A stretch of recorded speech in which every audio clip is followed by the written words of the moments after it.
تو عزیزوں میں بالاختصار میں نے کچھ سال پہلے جماعت عمریہ کے نظریہ امامت کو غدیر کے مسئلے کے وقت بیان کرتے ہوئے شاید 4 سال یا 5 سال پہلے اردو زبان میں اس وقت بیان کیا تھا، اس تفصیل کے ساتھ بیان کیا تھا. اگر آپ اس کو دیکھ لیں اس میں بہت تحقیق بہت زیادہ ہے کہ جماعت عمریہ کا جو نظریہ امامت ہے اس سے الحاد اور کفر لازم آتا ہے.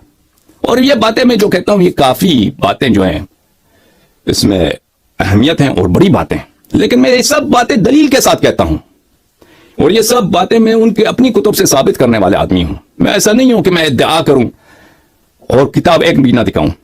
جماعت عمریہ کے آپ علماء کے تقاریر آپ سنتے ہیں نا، کشیوں کی کتاب میں یہ لکھا ہے، شیوں کی کتاب میں یہ لکھا ہے، شیوں کے. ہمارے پاس کچھ سال پہلے مناظرے کا ایک چیلنج آیا تھا.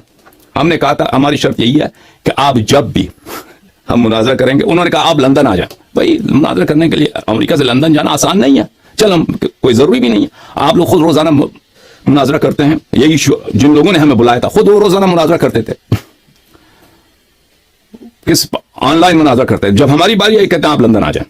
چلو ٹھیک ہے لندن آتے ہیں. میں نے کہا شرط یہ ہے، وہ کچھ انگریزی بولنے والے لوگ تھے. اچھا شرط یہ ہے کہ آپ مذہب شیعہ کے مطابق جو بھی بات کہیں کتاب دکھائیں گے اور نص پوری پڑھیں گے، کتاب دکھائیں گے، مانیٹر پہ بھی دکھائیں گے، سب لوگ دیکھ لیں کہ اور اس وقت اصل کتاب دکھائیں. اور یہ بھی نہ ہو کہ مثلا کوئی سافٹ ویئر ہے کوئی ویب سائٹ دکھائیں کہ ویب سائٹ میں یہ لکھا ہے، نہیں، وہ اصل کتاب دکھائیں. اس میں وہ اور شیعوں کے بتا بھی دیں کون سا کتاب ہے، کہاں کا چھپا ہوا ہے اور مؤلف کون ہے، اور وہ دکھائیں، وہ عبارت پوری پڑھ کے دکھائیں. پھر ہم بھی یہی کریں گے. ہم بھی جو بھی آپ کی کتاب سے نقل کریں گے نا، آپ ہی کتاب سے دکھاؤں. وہ شخص بھاگ گیا، پھر وہ نظر نہیں آیا. نظر نہیں آیا، الٹا اس نے ہم پہ شرط لگایا کہ آپ کو اجازت نہیں ہے کتاب دکھانے کی، کیونکہ ان کے پاس کوئی دلیل نہیں ہے نا. الٹا ہم پہ اسے خدا جانتا ہے کہ یہ لوگ ایسے کتنے ان کو شرم ہی نہیں ہے. الٹا ہم پہ شرط لگایا کہ ہم آپ سے صرف اس طرح مناظرہ کریں گے کہ آپ کو کتاب دکھانے کا حق نہیں ہے. اور یہ کیسا مناظرہ ہے، یہ کیسا مناظرہ ہے کہ وہ حجت دکھانے کی اجازت نہیں ہے. تو عزیزو ہم ان کے بات ہماری جو ہے وہ کافی بڑی باتیں ہیں کہہ رہے ہیں، ہم اس کو ان کی کتابوں سے ثابت کرتے ہیں. اچھا جماعت عمریہ کا جو اپنا جو نظریہ امامت ہے، ان کے نظریہ امامت سے کفر و الحاد نظر آتا ہے، لازم آ جاتا ہے کفر اور الحاد. اس کی وجہ کیا ہے دوستو عزیزو؟ ان کا نظریہ امامت یہ اتنی گندی ہے، یہ ان کو منہ نہیں ہے بتانے کی، ٹھیک ہے نا. ان کا نظریہ امامت اتنا گندا ہے، اتنا واضح البطلان ہے. ان کا نظریہ امامت کتابوں میں چھپا ہوا ہے. اور میں اگر میں کوئی ایسی بات کہوں جو عزیزو جو شاذ بات ہے، نادر بات ہے، ان کی مثلا کوئی شاذ عالم نے کوئی نادر قول ہے میں نے ان کی نسبت دی ہو، تو آ کے میرے چہرے پہ تھوک لیں آپ لوگ، ٹھیک ہے نا. میں ان کے جمہور علماء کے عقائد بتا رہا ہوں، ان کے کتب میں جو ان کا نظریہ امامت اتنا گندا ہے اور اتنا گٹھیا ہے اور اتنا دنی ہے کہ ان کو منہ نہیں ہے کہ منبر سے وہ لوگوں کو بتائیں. ایک کتاب ہے مغیث الحق، ابو المعالی امام الحرمین الجوینی کی، جو شوافع کا بہت بڑا فقیہ ہے اور جماعت اشاعرہ کا اپنے زمانے کا سب سے بڑا متکلم امام الحرمین الجوینی. اس کتاب میں وہ کیونکہ وہ اپنے زمانے کا بہت بڑا مانا ہوا شوافع کا سب سے بڑا فقیہ تھا، مجتہد تھا، تو وہ کہتا ہے کہ ابو حنیفہ کے جو اصل فتوے ہیں کہ نماز کیا ہے، نماز کیا ہے، نماز کس طرح آپ پڑھ سکتے ہیں، اگر ہم وہ لوگوں کو بتائیں تو لوگوں کو یقین نہیں آتا کہ ابو حنیفہ کے نماز ہوتا ہے کہ آپ نماز فارسی میں پڑھ سکتے ہیں. نماز میں آپ کتے کی جلد سے، کتے کے چمڑا پہن کے نماز پڑھ سکتے ہیں، جسم گندا ہو، نجس ہو، شراب ہو، وہ پڑھ سکتے ہیں، کوئی سلام دینے کی ضرورت نہیں ہے. اور نماز کے درمیان اگر وہ کیا بولتے ہیں، ورت بولتے ہیں عربی میں، ورت اردو میں کیا بولتے ہیں، بعد جو ہوتا ہے ہوا جو ریح نکلتی ہے انسان سے، اور اس اصل جو فتوے ہم لوگوں کو آپ دکھائیں تو کسی کو یقین نہیں آتا کہ اس شخص کے نزدیک نماز کیا ہے، یہ کوئی نماز ہے، یہ کوئی نماز ہے. لوگوں کو یقین، ہم اسی بات کو دہراتے ہیں کہ عزیزو جماعت عمریہ کے جو اصل عقیدہ ہے ان کے علماء کا مسئلہ امامت پر، اگر یہ ان کے لو اتنا گھٹیا ہے کہ یہ لوگ خود اپنے عوام کو، اپنے نوجوانوں کو بتانے کے اہل نہیں ہے. ان کا نظریہ کیا ہے عزیزو؟ ان کا یہ لوگوں کو کیا بتاتے ہیں، کہتے ہمارے دین میں یہ ہے کہ کوئی وراثت نہیں ہے، کوئی وراثت نہیں ہے، جو سب سے لائق ہوگا امت اس کو چنیں گے. تمہارا نظریہ یہ تو نہیں ہے. اصل جو نظریہ ہے وہ بتاؤ. اصل جو نظریہ ہے وہ، اصل ان کا نظریہ یہ ہے کہ رسول اللہ صلی اللہ علیہ وسلم دنیا سے گئے، کسی کو تعیین نہیں کیا، تعین نہیں کیا امامت پر، اور یہ کہ تم کیا کرو یہ بھی بتایا نہیں، ٹھیک ہے نا، یہ کہ تم کیا کرو یہ بھی نہیں بتایا، کہ میں دنیا سے بتا دیا کہ میں دنیا سے جانے والا ہوں، تم 73 فرقوں میں بٹو گے، سب جہنم میں جاؤ گے سوائے ایک فرقہ کے، اور تم میں ایسے خلفاء آئیں گے، ایسے ائمہ آئیں گے جو شیطان ان سے افضل ہے۔ ان کے اپنی یہ سب میں جو باتیں ان کے صحیح ترین کتب میں موجود ہے عزیزو، یہ سب ان رسول اللہ صلی اللہ علیہ وسلم نے بتایا بھی کہ ان کو پتا، ایسا نہیں کہ اچانک مر گئے، پتا تھا، پہلے سے پتا تھا کہ جانے والے، کئی مہینے پہلے انہوں نے بتا دیا تھا حجۃ الوداع میں۔ اس کے بعد یہ بھی بتا دیا تھا کہ 73 فرقوں میں بٹو گے، صحابہ سے بھی کہا تھا کہ تم بھی اکثر جہنم جاؤ گے، احادیث حوض میں وہ سب دکھائیں گے آپ کو انشاءاللہ تبارک و تعالی۔ اس کے علاوہ یہ بھی بتا دیا کہ تم جو ہے تم میں اختلافات اتنے آ جائیں گے کہ 73 فرقے ہو جائیں گے، 72 کے 72 جہنم میں۔ اور یہ بھی بتایا کہ میری جو سب سے زیادہ خوف ہے میری امت پر وہ کیا ہے کہ میرے بعد ائمہ مضلون آئیں گے، گمراہ کرنے والے خلفاء، گمراہ کرنے والے امام آئیں گے، لوگوں کو گمراہ کریں گے، یہ بھی بتایا تھا۔ صحابہ کی تو یہ حالت تھی کہ ان کے حیات میں کسی کو نماز نہیں آتی، صحابہ کی یہ حالت ہے کہ ان کے حیات میں رسول اللہ صلی اللہ علیہ وسلم صحابہ نشا ہو جاتا ہے تو وہ کفار مکہ اور خدا جانتا ہے جماعت ہماری میری باتوں کو سنیں گے عزیز، وہ اس کہیں گے کہ یہ شیعہ مولوی جھوٹ بولتا ہے، اللہ جانتا ہے کہ یہ سب ان کی اپنی صحیح سند کے ساتھ ان کے کتب میں موجود ہے۔ صحابہ کی یہ حالت ہے کہ شراب پیتے ہیں، مسجد کے سامنے نشے ہو جاتے ہیں، رسول اللہ صلی اللہ علیہ وسلم آتے ہیں، لوگ شکایت کرتے ہیں کہ دیکھیں یہ آپ کا سسر کیا ہے، نشہ ہو گیا، آگے دیکھتے ہیں کہ یہ سسر نشہ ہو گیا، یہ شعر کہتا ہے کس کی شان میں، وہ مشرکین کے سردار جو بدر میں مرے ہیں ان کی مرثیہ خوانی کر رہا، ان کی شان میں شعر کہہ رہا۔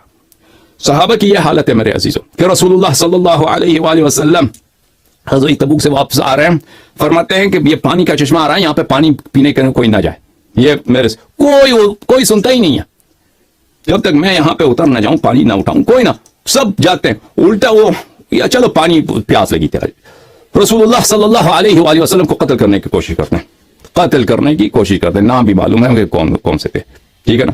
رسول اللہ صلی اللہ علیہ وسلم بستر بیماری میں ان کو گالی دیتے ہیں کہ یہ جو ہیں کیا کر رہے ہیں، نستجیر باللہ نستجیر باللہ، اگر لازم نہ ہوتا، ضرورت نہ ہوتا تو میں نقل نہیں کرتا یہ اتنے سخت جو جملے ہیں حد کے رسول صلی اللہ علیہ وآلہ وسلم کے۔ پاکستان میں پرچے کرتے ہیں کس بات پر کہ جو یہ شخص رسول اللہ صلی اللہ علیہ وآلہ وسلم سے کوئی بے احترامی کرے تو اس کو کیا کہتے ہیں، بلاسفیمی ایکٹ ہے وہاں پہ، اس کو ارتداد کے طور پہ یا شبد رسول صلی اللہ علیہ وآلہ وسلم پہ جیل جاتے ہیں، جیل میں کتنے سال رہتے ہیں، پھر آخر میں پھانسی بھی ہو جاتا ہے۔ تو سب سے پہلے پرچہ عمر پہ کاٹو، تم صحابہ پہ کاٹو، وہ بخاری کی حدیث تو بھول گئے عزیزو۔ تو جب یہ حالت ہے کہ رسول اللہ صلی اللہ علیہ نظریہ خلافت بتا رہا ہوں، حالت مسلمانوں کی کیا ہے عزیزو، رسول صلی اللہ علیہ وسلم کو پتا ہے کہ میں دنیا سے جانے والا ہوں، رسول صلی اللہ علیہ وسلم کو پتا ہے کہ میرے بعد امت میں شدید اختلافات آئیں گے، کوئی کفر کی حد تک کہ اکثر امت کافر ہو جائیں گے، صحابہ جہنمی بن جائیں گے، رسول صلی اللہ علیہ وسلم کو پتا ہے کہ ان کے بعد جو خلفاء آئیں گے وہ خلفاء شیطان ان سے بہتر ہوں گے، یعنی یہ بھی پتا ہے، اور رسول صلی اللہ علیہ وآلہ وسلم کو یہ بھی پتا ہے کہ اختلافات کا اساس مسئلہ امامت مسئلہ خلافت پر ہے، مسئلہ امامت مسئلہ خلافت پر ہے۔ اس کے علاوہ میرے عزیز قرآن بھی جمع نہیں ہے، حالت یہ ہے کہ قرآن رسول صلی اللہ علیہ وسلم دنیا سے چلے گئے، یہ بھی حکم نہیں دیا کہ قرآن جمع کرو، قرآن بھی متفرق، کئی کسی کاغذ پہ لکھا ہے، کئی پتے پہ لکھا ہے، کئی درخت پہ لکھا ہے، کئی ہڈی پہ لکھا ہے، کوئی ایسے قرآن کے آیات ہیں کہ کوئی لکھا بھی نہیں ہے، ٹھیک ہے نا۔ حدیث تو تدوین ہی نہیں ہے، سنت تو مدون ہی نہیں ہے، اور بس اتنا فرمایا ہے کہ مجھ پہ جھوٹ نہ باندھو، مجھ پہ جھوٹی احادیث نہ بنایا کرو، اور یہ بھی بتایا کہ میری حدیث تم نہ لکھا کرو۔ اس حالت میں وہ چلے گئے، بس بتایا بھی نہیں کہ کیا کرو، تم اپنا صحیح نظریہ خلافت و امامت تو بتاؤ نا، تمہارا اصل تو نظریہ امامت و خلافت تو یہی ہے کہ امت کا انہوں نے بالکل نہ صرف یہ اللہ کا رسول، یہ اللہ رسول کا کام نہیں، یہ اللہ کا بھی کام ہے۔ یہ سب باتیں جو میں نے کہا ہے یہ صرف یہ نہیں کہ صرف رسول اللہ صلی اللہ علیہ وسلم کو پتا ہے، اللہ کو اس سے بہتر پتا ہے، تو نہ اللہ نے اور نہ اس کے رسول صلی اللہ علیہ وسلم نے انہوں کو پتہ ہی نہیں، پرواہ ہی نہیں ہے کیا کہ اس دین کا کام، آیت تو قرآن میں اتنی موٹی، الیوم اکملت لکم دینکم واتممت علیکم نعمتی ورضیت لکم الاسلام، دین کامل ہے، دین کامل میں اسلام سے راضی، اور اتنا ہے کوئی وہ مولا نصر الدین کا جو قبر ہے، مولا نصر الدین کے قبر کا آپ نے کہانی سنی ہے، چاروں طرف سے دیوار ہے، 3 طرف سے دیوار ہے، دروازہ ہے، اس میں بہت بڑا لاک ہے، تالا لگا ہوا ہے، اور ایک طرف سے دیوار ہی نہیں، یہ تو کون سی الیوم اکملت لکم دینکم، اس سے بڑا اسلام کے دیواروں میں اس سے بڑا اتنا دراڑ کہاں، بلکہ ایک سائڈ سے تو دیوار ہی نہیں ہے.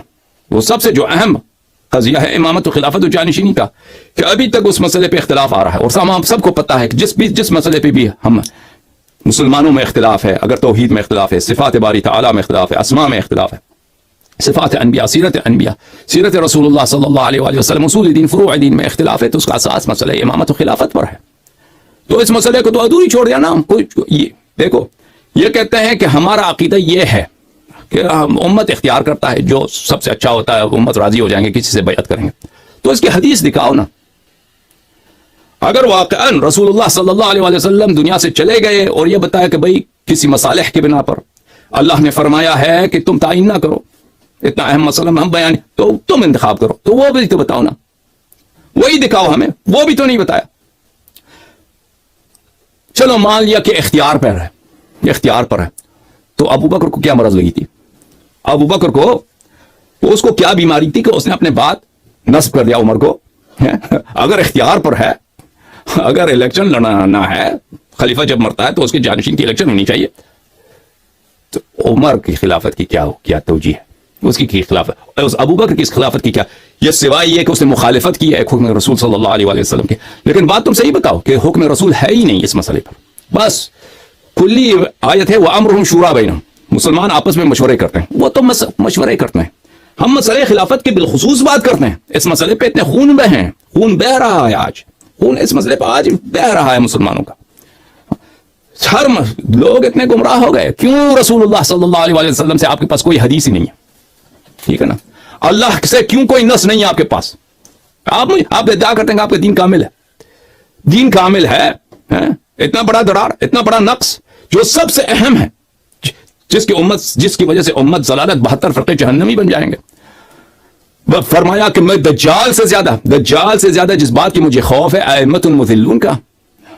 رسول اللہ صلی اللہ علیہ وسلم کی صحیح حدیث مسند احمد میں کہ سب سے زیادہ جو مجھے خوف ہے وہ کیا ہے؟ آپ لوگوں پر، اپنی امت پر، اس بات پر ہے کہ میرے بعد جو امام آئیں گے وہ اس کو گمراہ کریں گے. دجال سے بھی زیادہ. دجال بہت سارے لوگوں کو کافر بنا دے گا بھائی. دجال جب آئے گا، دجال ملعون جب آئے گا، الوہیت کا ادعا کرے گا، خدا ہونے کا ادعا کرے گا، خالق و رازق ہونے کا ادعا کرے گا. بہت سارے لوگ اس کی پوجا کریں گے آخر الزمان میں. اور رسول اللہ صلی اللہ علیہ وسلم کی حدیث ہے کہ جتنے نبی گزرے ہیں انہوں نے اللہ تعالیٰ سے دجال کے شر سے پناہ مانگی ہے. اتنا بڑا شر ہے، لیکن دجال سے بھی بڑا. اللہ اکبر. جو اس امت کے جو خلفاء ہیں، یہ تو حدیث صحیح ہے میرے عزیزو. اب یہ لوگ کہیں گے، آپ جماعت عمریہ کا کوئی آدمی دیکھ رہا ہوگا تو وہ کہے گا کہ بھئی یہ شیعہ مولوی جھوٹ کہہ رہا. پہلی بات ہے کہ میں مولوی نہیں ہوں. دوسری بات یہ ہے کہ میں سب باتیں دکھا چکا ہوں اور دکھا بھی دوں گا. آپ ذرا حوصلہ کریں.